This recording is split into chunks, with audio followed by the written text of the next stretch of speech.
Hi, I'm Richard Petty. We're here to talk about Winston Cup racing and Winston Cup cars.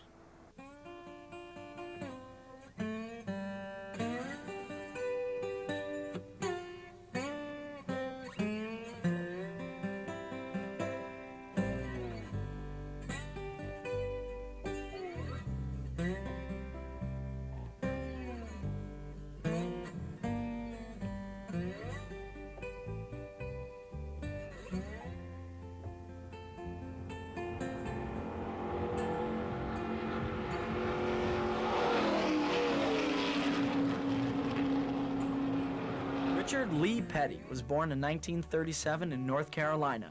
He grew up in a house with no electricity or running water.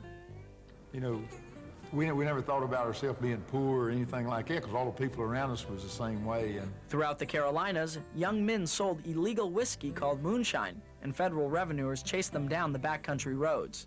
these were young boys that come back out, like I say, out of the service and was looking for a little bit of excitement besides shooting each other. So racing was the next best thing. They started holding midnight car races for small stakes. One non-moonshiner who sometimes drove was a trucker named Lee Petty. If my father had been a farmer, I'd have probably been a farmer. Being he was a race car driver, I wound up being a race car driver. Small local races became big local races, and in 1948, Lee Petty lined up for the first race of the National Association for Stock Car Auto Racing, NASCAR. You know, I guess when I was 14 or 15 years old, I was building the engines for a race car. And, you know, it was nothing to me. I never thought about it. With wife Elizabeth as a manager and sons Maurice and Richard as pit crew, Lee won the NASCAR Grand National Championship in 1954. When I got to be about 18, I went in one day and I said, you know, I might like to drive one of these things. What do you think? And he said, come back when you're 21. He said, you're too young now. Richard spent 3 more years in the garage, and in 1958, he approached his father again. So one day, right around my 21st birthday, I come in and I said, hey man, I'm almost 21. I want to try driving one of these race cars. And he said, there's one over in the corner. He says, go over and get it ready. They're having a race in South Carolina next week. Y'all can take it down there and try it. 10 days after his birthday, Richard took a beat-up Oldsmobile convertible to Columbia, where he placed 6th in a 100-mile race. We was coming up the road after the race and got to talking about the race, what went on and stuff. And I said, hey man, I really like to do this. And you know, that's where we got started. In June 1959, Richard took the checkered flag in Atlanta for what looked like his first win. And somebody come by and said, well, you might not have won the race, somebody's protested. And first thing I know, here come my father, he said, I won the race, you was a lap down. Somehow they'd left him out a lap during the race. Richard got his first actual win a month later, and his father repeated as champion. Now driving for Plymouth, the Pettys did well in 1960. But disaster struck the next year at Daytona, when Richard's car was hit and sailed out of the track into the parking lot below. And he knocked the windshield out, so when the car stopped, I just crawled out through the windshield, and I jump off the hood, waiting for somebody to come and get me and stuff. And I keep hearing something, looking around. The car's still running. Had to crawl back in the window, cut the engine off. Richard had shards of glass removed from his eyes as Lee entered the second heat. On the final lap, an accident sent him over the guardrail, just like Richard. But Lee Petty was not as lucky as his son. He was in pretty bad shape. He just totaled the car completely, but 2 or 3 days, they didn't even know if he was going to live or not. Lee Petty spent 4 months in the hospital with a shattered ankle and a punctured lung. After 54 wins, it was the end of a great career. Never really, I think he drove 4 or 5 races after that, but the last time he ran, he said, hey man, this looks too much like work. It's not fun like it used to be, so he just quit. The Petty's fortunes now rested heavily on Richard's shoulders. Running an underpowered Plymouth against monster Pontiacs, he drove the race of his life at the 1962 Daytona 500. Pontiac was a great big car. Plymouth was little, and we could just slip in there and ride with them. And I drafted all day long to Fireball Roberts. He wound up winning the race, and I ran second. Richard finished 38 of 52 races in the top 10, including 8 wins. The short tracks and stuff, we could win races easy. It was just on the super speedways where we was really hurt. He finished just short of the title in 1962 and again in 1963. Richard had the skills. He needed a better car. 64, they came with a really good car and a really good engine, which was the Hemi engine at that particular time, and it just blew them away. Chrysler's hemispherical V8 engine pushed Richard's Plymouth 20 miles an hour faster than the competition. Now a threat on speedways, Richard won the Daytona 500 and the 1964 NASCAR Championship. Then, in fact, it was so good in 1964 that in 65 they wouldn't even let us run. Richard went drag racing for a year until NASCAR and Chrysler compromised. They could use the Hemi on speedways, but not short tracks. We had a pretty good year in 1966, I guess. We won Daytona and then we won a few races. Thought we had a pretty good year, and we started in the 67 season thinking we was going to have a better year than we had in 66. 1967 started poorly. Parnelli Jones won the Motor Trend 500, Mario Andretti won Daytona, and Richard finally got a win at the small track of Weaverville. It started really, really slow, but it kept building and building and building. By the middle of the summer, we started a win streak of 10 races in a row. For 2 months, we won all the races. And it was just wound up being a phenomenal year. He won everywhere, small bull rings, dusty dirt tracks, and super speedways. Of 48 NASCAR races, Richard Petty won 27, a record that has never been approached. I guess we thought something about it, but we never thought that we couldn't do it again. I mean, if we'd done it at the end, we said, well, 68, we'll do it again. If we don't do it in 68, we'll do it in 69. Fans and sports writers called him the King. I think they got drunk one night and started making up names for everybody, and they just, you know, they had Pearson was a silver fox, and they said, well, we need something for Richard. We'll just call him King Richard. Hey, that works good. Richard won 16 races in 1968, but Plymouth lagged behind in design as Chrysler poured their resources into Dodge. When I said, well, give me a Dodge, they said, no, you can't have a Dodge because you're a Plymouth man. And I said, I'm not going to be a Plymouth man if I ain't got me a wing. And they said, well, you're not going to get a Dodge. I said, well, I'll go get me a Ford. Richard Petty won his 100th race behind the wheel of a Ford Torino. Plymouth sales plummeted. It wasn't a couple of months into the season that they come back and said, will you come back to Plymouth if we put a wing on one of them? And I said, yeah, we'll do that. But Chrysler also had to agree that Petty Enterprises was the distributor of all its racing parts. The 70, they came with a Superbird, and we still had the Hemi engine in it, so it was just a super car.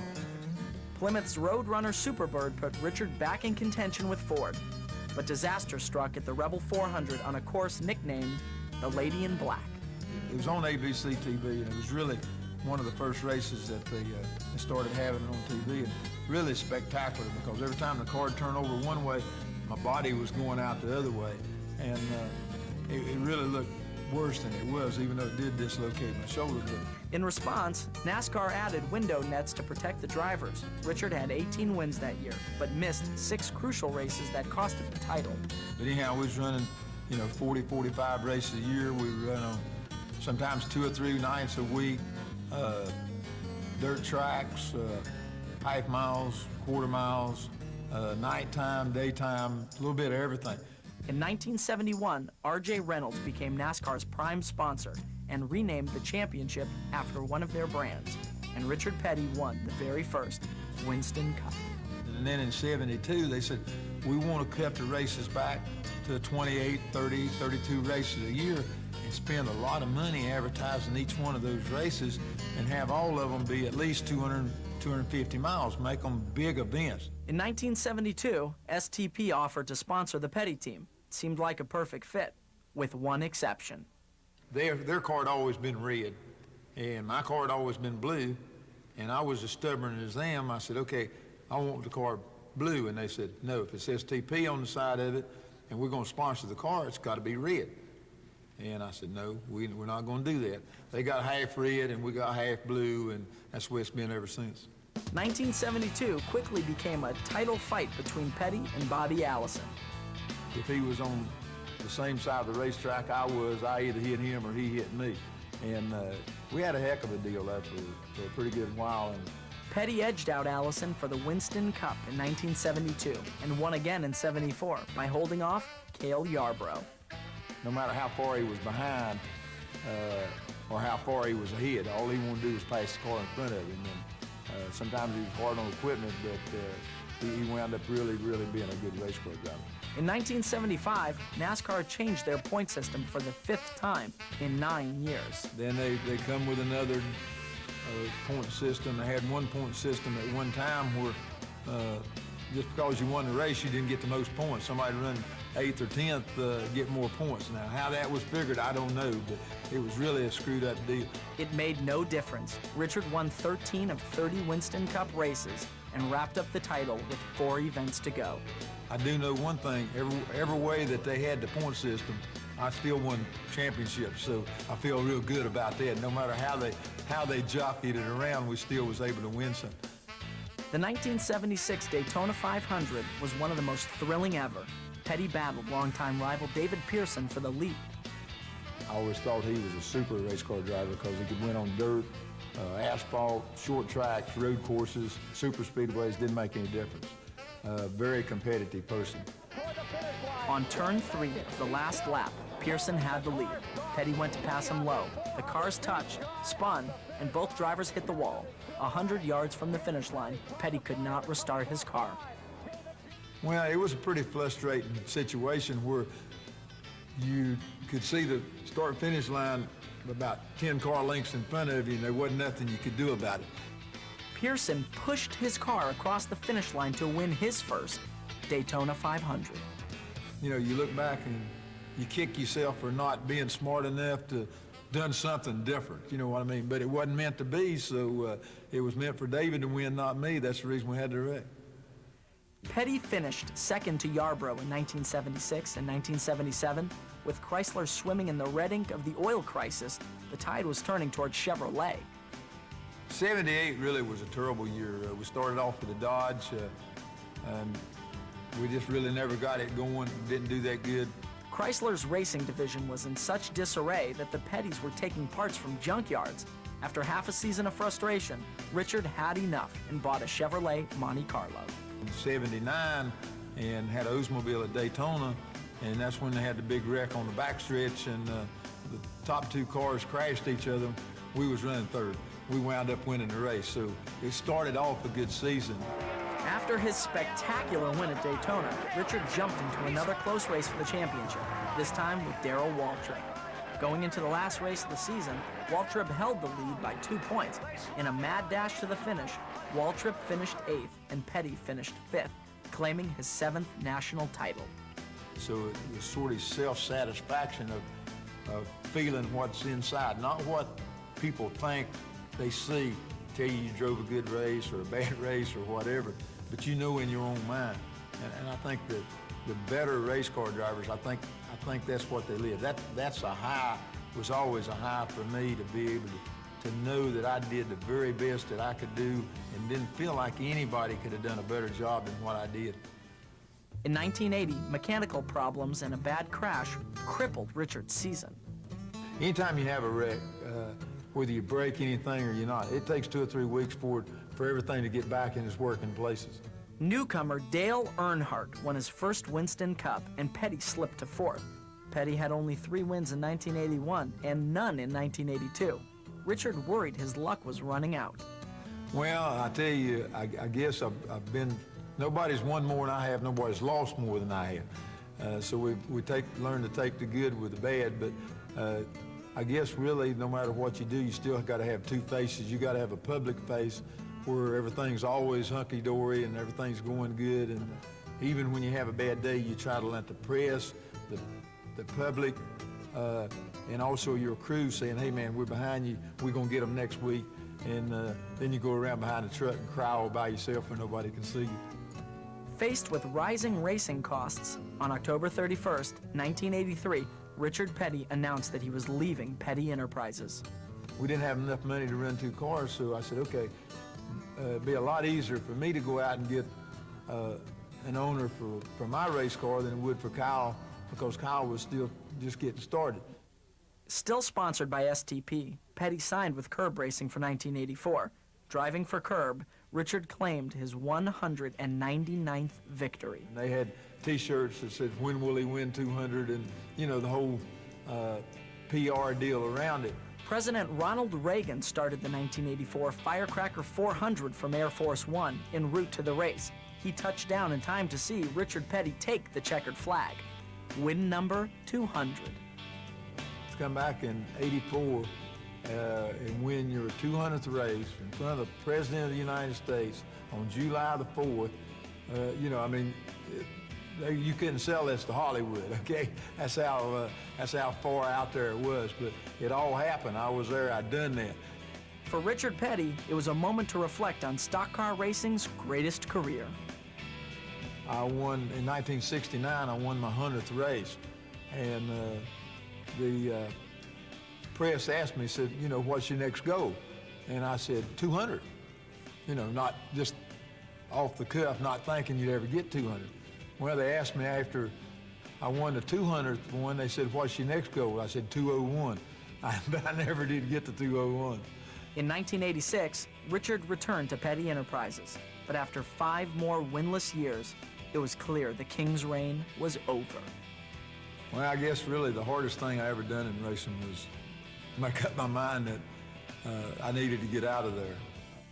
In 1991, Richard Petty announced he would drive for one more season to say goodbye to the fans. He called it his Fan Appreciation Tour. You know, the things that the people did, nothing big, the small things that they did, or just come by and just pat you on the back and say, we appreciate your 35 years of being involved, or stuff like that was, it was very, very an emotional year for us. Richard Petty's last race was in Atlanta in 1992. On his final lap, he held out his hand to the crowd in a sign language gesture that means, I love you. I always looked at it from my standpoint, was that I was the right man at the right time in the right place with the right circumstances, and that's what made Richard Petty.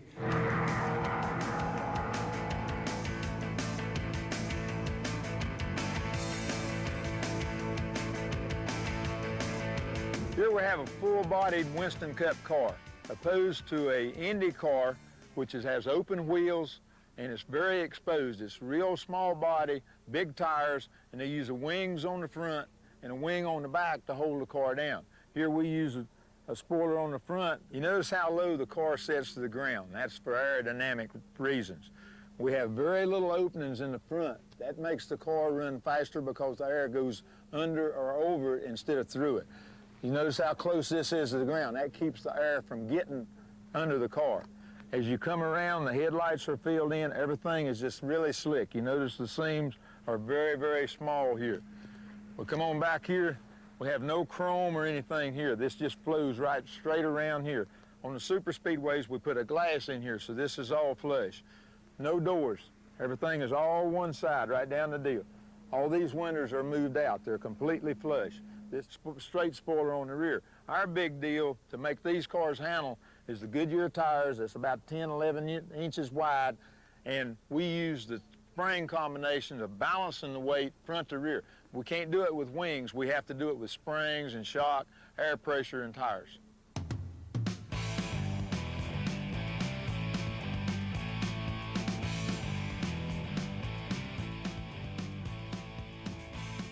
Talk a little bit about drafting here. If you imagine yourself in a boat and you look at the wake behind the boat, that's the way the air comes around the car. So you put the first car out and you got a wake that comes around, the second car moves into that wake and gets a free ride to a certain extent.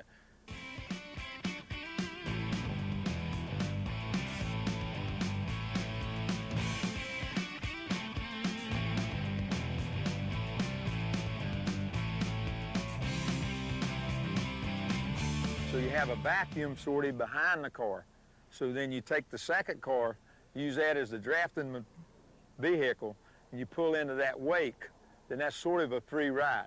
It's like having, once you get 2 cars together, the speeds pick up. It's like having 2 engines in one car. The front car pushes the wind, the back engine and the back car pulls the wind. So it makes a great long car with 2 engines.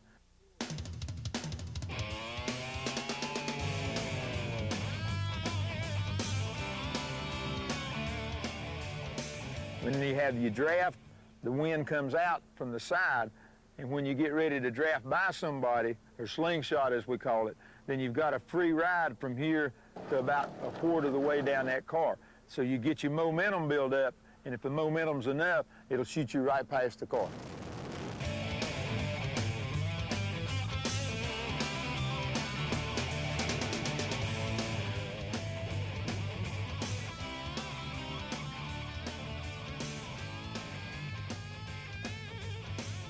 When we run at Daytona and Talladega, you worry about people getting fast on the last lap. Remember down in '79 at Daytona, the leader come off the second corner, the second place man pulled down, the leader just kept pulling, and took him, run him clean in the infield, and they both crashed, and I wound up winning the race. But most of the time, you'll try to block a man a certain deal, but you always give him enough room on the racetrack. And I have been in behind people when they tried to block me, and I just run into them, get them out of the way, so it works both ways.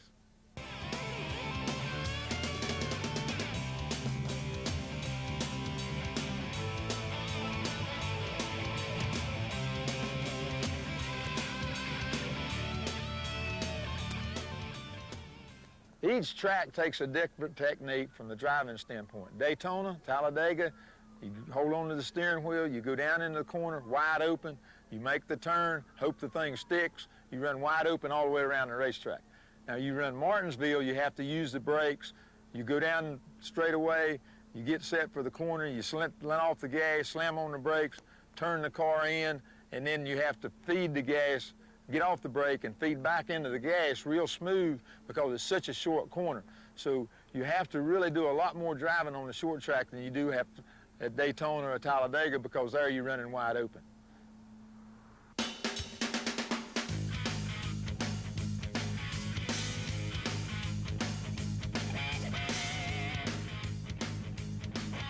You know, you're sitting in the grandstand and you see people running around and you say, oh, I could do that good. This gives you a chance without spending $6 or $8 million buying you a racing team.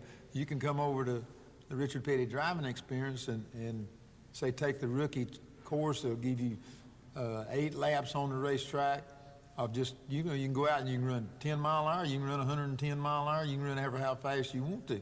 Then you get the true experience of what it's like for one of these drivers to go out there and run 500 miles at 180 mile an hour with 40 other people. And I think it really, really builds your respect up for all the drivers.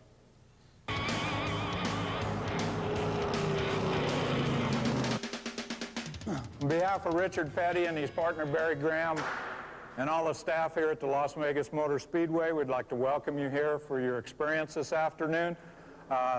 As the name implies, this is not a driving school, it is a driving experience, and that's what we're here to give you, as a good experience. Our classroom part of the program takes part in a van ride, and you'll be riding with one of the driving instructors, and they'll actually be showing you and talking to you about different parts of the racetrack as you are at that point. In that safety meeting, we go through all of the safety features of the race car as far as the helmet and seat belts and window nets, the operation of the car, along with the switches and the gear shift and the patterns and all the things that you need to know before you get out into the race car on the racetrack.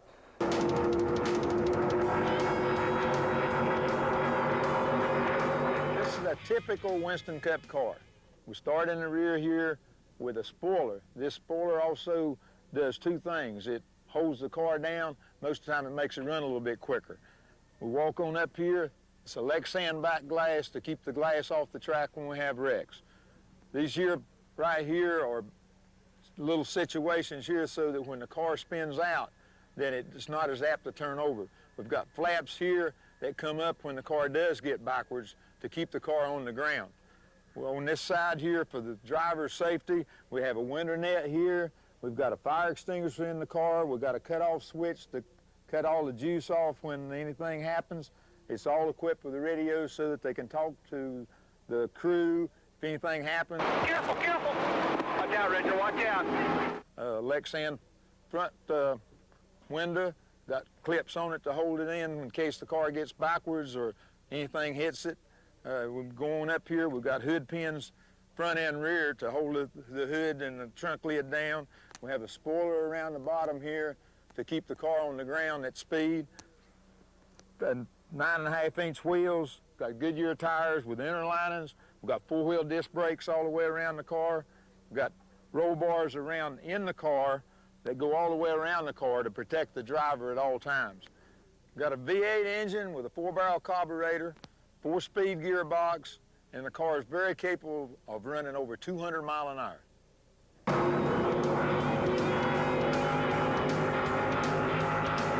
What I'm going to do for you this afternoon is we're going to show you little bits and pieces about the race car. First things first, regarding the fire suits, what we want to do is when you get out there and get inside the car, you want the fire suits zipped all the way up to the top, okay? Try on a couple different helmets and find something that fits your head right.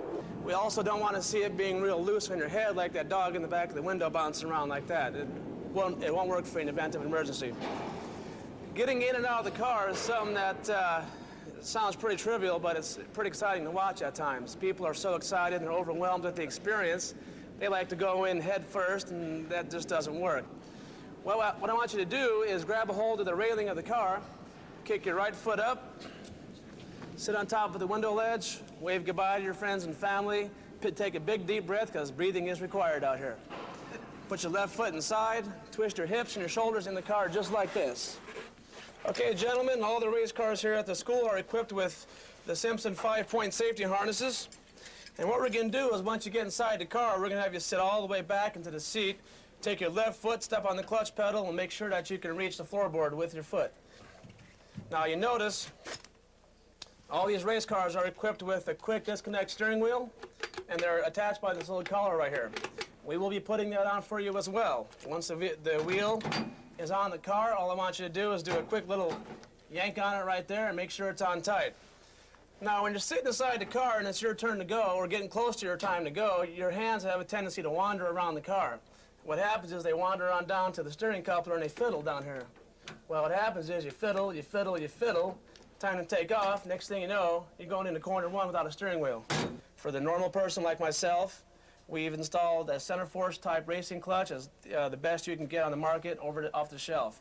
So they're very simple to maneuver, okay? What you need to do is operate at about 2,500 to 3,000 RPMs, gently let the clutch out, and away you'll go. With all that in mind, you pull back into pit road, we ask that you leave the vehicle running so we can monitor the pressures and temperatures ourselves. If we ask you to be watching temperatures and RPMs and pressures while you're out there on the racetrack, you'd be doing this and not watching where you're going. To get out of the vehicle, the window net will be in the upright position. On the bottom of all the window nets, there's going to be a quick release handle down here. You want to just grab the handle, pull the net back, throw it on top of the car, and climb on out. Take your left foot, plant it firmly on the ground, grab a hold of the top, take your right hand, twist your shoulders and your hips right on out, sit on the windowsill, wave at your friends and family, give us high fives, kiss the ground, whatever it takes, and of course take a big deep breath. If everything goes just right, you should be reaching a speed of about 138 miles an hour. And my advice to you is when you're out there on the track at those speeds, do not let off the gas pedal in the corners. You won't have to. Gentlemen, I think it's time for our van ride. The instructor will see you right out there by that door on your right. And like I said, my name is Tim. If you have any questions, feel free to ask me once we're out there on pit road. Okay, Group 1, we're ready to go. Go ahead and get in the van.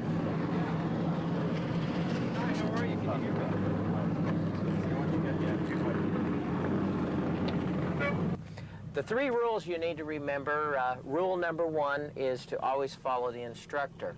As you know, there's a lead car and there's 2 cars following.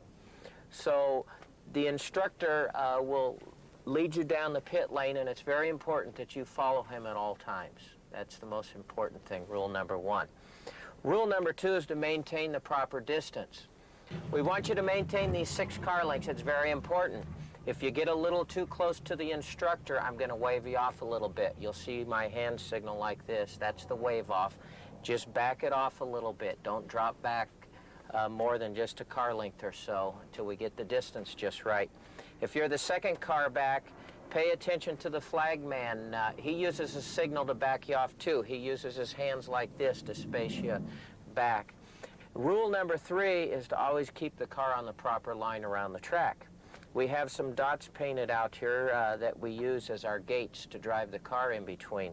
Of course, if you're following the instructor, he will guide you through those dots anyway, so that's rule number 1, following the instructor, and rule number 3 will kind of take care of itself.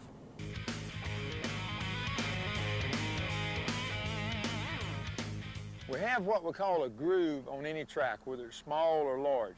And a groove is where you can run the fastest and the quickest and the smoothest on. Usually it's the quickest way around the racetrack where the driver feels comfortable, the car feels comfortable. Any racetrack you've ever been to before, you pretty well know where the groove is. But if you go to a brand new racetrack, then you usually go out and you sort of take it easy. You get your surroundings around to find out where everything's at. As the race changes, the groove changes.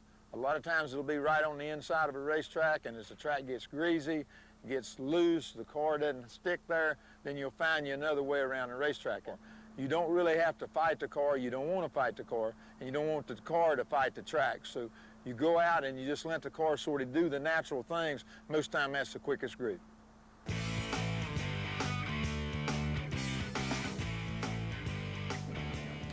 So the lead car will pull around here, get in front of the 2 cars that's going to follow. We'll proceed on down the pit lane. Be ready to pick the pace up, because once I start accelerating, I want you to start accelerating and go right along with me. I don't want you to fall back too far. Usually right in here now, I'll start picking the pace up. You guys be sure to pick the pace up with me. Now we'll be up into 4th gear here now. There'll be no need to have to hit the brakes, no need to downshift. Just look ahead and drive the car between the white dots. Does everybody see the white dots ahead here? So as we come off at turn 4 here now, you'll look up at the flag stand. You'll see him waving the green flag. That lets us know that the course is clear and we've begun our lapping. Is this your partner? Now these cars are built to turn left, that's normal. If you feel the front of the car pulling to the left, that's okay. As you go down the back straightaway here now, you might actually have to turn the car a little to the right just to keep it going straight. There's nothing wrong with the car, that's the normal feel. I hold the steering wheel, or did at say 4 o'clock and 11 o'clock. So that when I got in the corner and made my turn, my hands were where I could go either way if the car got loose or pushed or whatever it had to do. Each lap around, we'd be picking the speed up a little bit more and a little bit more.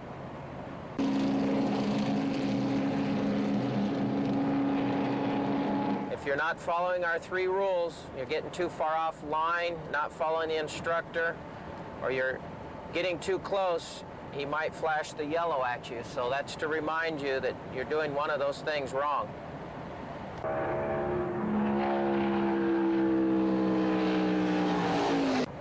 Now our last time by, as we come out of turn 4 here, we'll look up, we'll see the checker flag.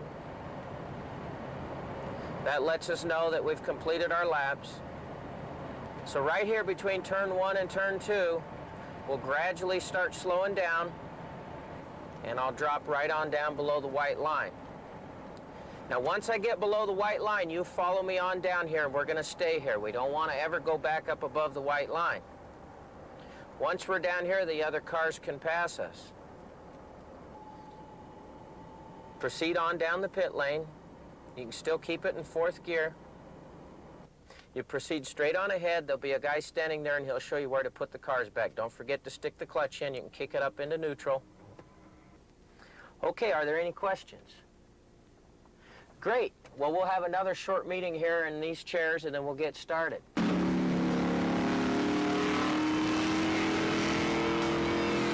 There's just a few things that we want to go back over before we get you loaded in the cars. One cardinal rule that we have here is do not spin your tires or burn out leaving pit road.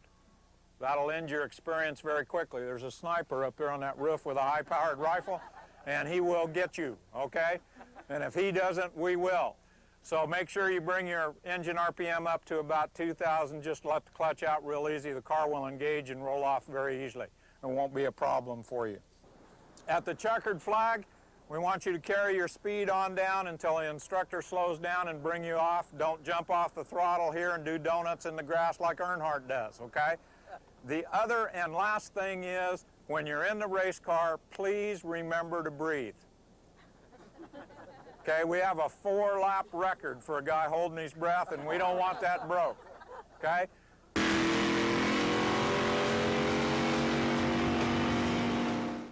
Concentration is probably the most important thing about driving a race car, and it's definitely the most important thing about driving a street car. The deal is paying attention to what's going on. Well, when I drove a race car, I always concentrated on exactly what I was going to do at that particular moment. It's kind of a deal that even though it's a 500-mile race, you got to concentrate on the first lap so that you can get to the second lap. And the basic deal is knowing where you're at in whatever the race it is, whether it's a short race or a long race, and concentrate on trying to get to the end of the race. You don't need to be talking about anything, thinking about anything, playing the radio. You need to be thinking about driving the car.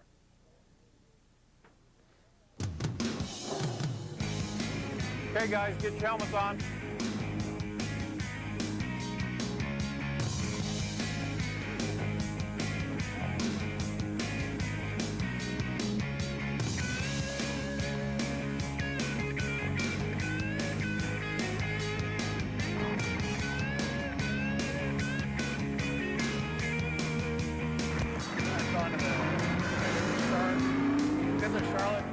At the speeds we run with the Winston Cup cars, you have to look very, very far ahead. You got to have your depth perception, and this tells you the speed of what you're running, the speed of what everybody else is running around you. Now, really on the racetrack, when you run so close and run so fast, you got to know where the people are in front of you, behind you, and on the side of you. And it's a sixth sense. Calculate on your speed, but you still got to know where everybody's at, because a lot of times they slip up on you. They do the same thing on the street.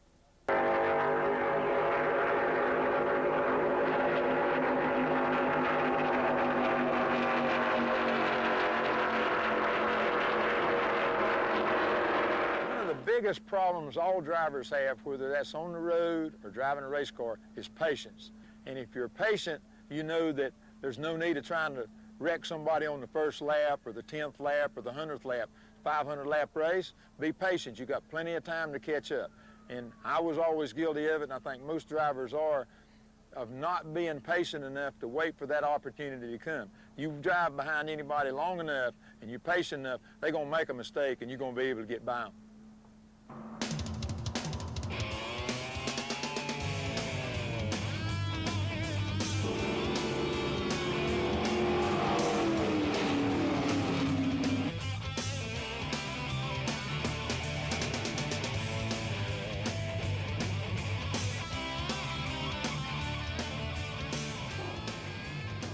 Okay, guys, get your helmets on.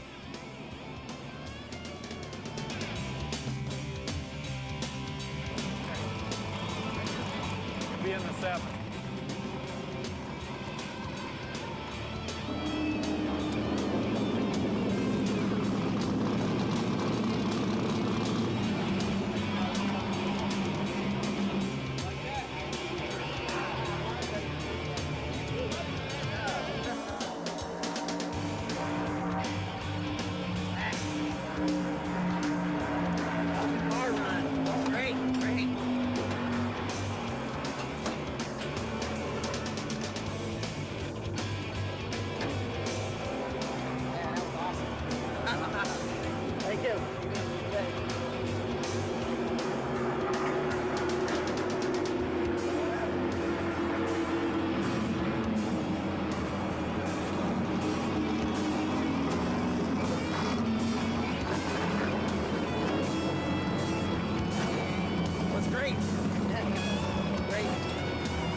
Well, we hope you had some fun.